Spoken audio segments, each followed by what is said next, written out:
Today I will be discussing the philosophic scholarship of Adi Shankaracharya. Adi Shankaracharya was said to be born in 8th century in in present-day Kerala, and he was sharp and intelligent at very early age, and that's why he mastered Ved at very young age, and uh, and he had a teacher who introduced him to Advaita Vedanta, and then he did much. Then he bring much prosperity to that extension of Ved, which is Advaita Vedanta.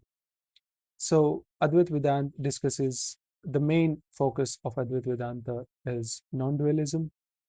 Non-dualism means that the Brahman and the Atman, the ultimate reality, uh, and the individual soul are one. They are not different, they are the one. Although Advaita Vedanta is much more than that, but that's the main point and the focus. So the other thing that Adi Shankaracharya did was he traveled all across the India and debated scholars of every thought, and he set four modes in different part of India. The one that come to my mind are I think one there is in Karnataka, the other in Dwarka, the other in uh, the other one is Josimat, Jyotirmat in Josimat, and I think and the other in Puri. I think so. These are the four, and he also discussed. And first of all, his works are so vast. So first, he's there are these commentaries on the already existing text, and then his independent work.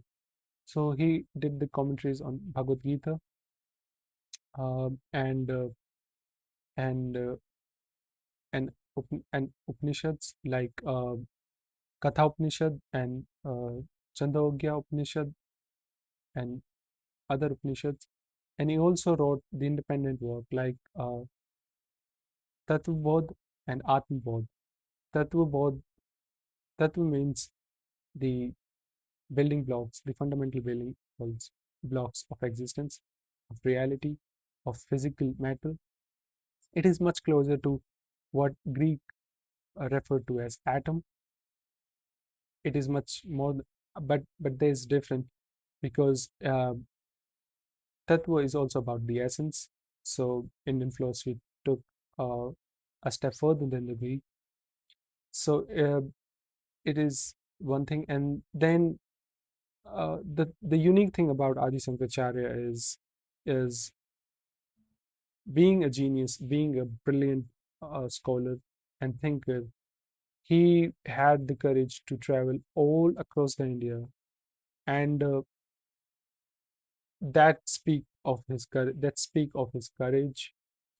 And the other thing about him is that he bring a systematic arrangement and organization to Advaita Vedanta. And although it can be discussed, what he's discussing is already in the existence, but he is giving a new direction, a new flow, a new stream to that thought. And and despite living, he died at very young, early age. Everything that happened in his life was very young, according to the average age the person lived. He died at, at the age of 32, despite living 32 years. He blazed a trail across Indian philosophy, theology, and spiritual life.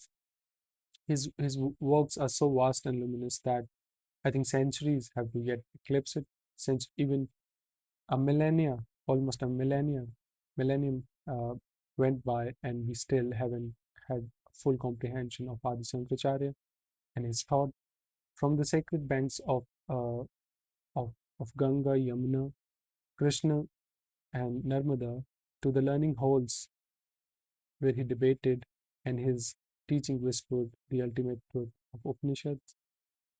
And first of all, this it should be pointed out that so what is different in his philosophy that didn't existed before because because to be able to be that prominent one has to be not um, not just a thinker and a scholar but also very rich in logic, and that's what he was. And the philosopher that existed before him like Dharmakriti, and Dharmakriti can be debated as one of the greatest logician that ever lived, although this the one thing that as I'm speaking about being great and prominent is that uh, the greatness in philosophy and the great philosophers are not alien to Indian culture and civilization. They existed throughout the history all the time. It cannot be debated much that any other uh, civilization produced as much philosophers and as much uh, uh, great thinkers as especially in the Vedic period, because whatever Western civilization will talk about in 16th, 17th, 18th, and 19th century, that was already discussed. Everything from if you take the Plato's thought, if you take because and if you take Neoplatonism, which discuss the one, the singularity, that already existed in Upanishads, and the later what Soren Kierkegaard would discuss, and Soren Kierkegaard asked that my tomb should say my grave should say the tomb, and the tombstone and the gravestone on my tomb should say the one, uh, the one which discusses, although he was a great of a fan of Upanishads, the Soren Kierkegaard, and he wrote uh, about Upanishads like so. Upanishads and Indian philosophy is not great because other Western philosophers discuss that, and it is rich because of its content, not because other Westerns believe so.